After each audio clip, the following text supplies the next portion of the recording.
Ever wonder why a yawn feels like a full-body reset?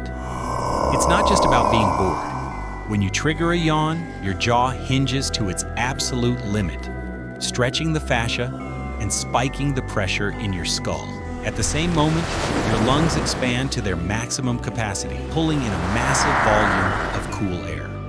This rush acts like a radiator for your brain, swapping out warm blood for cool. It's a sophisticated biological cooling system that sharpens your focus right when you're starting to fade. So the next time you yawn in a meeting, don't apologize. You're just overclocking your hardware.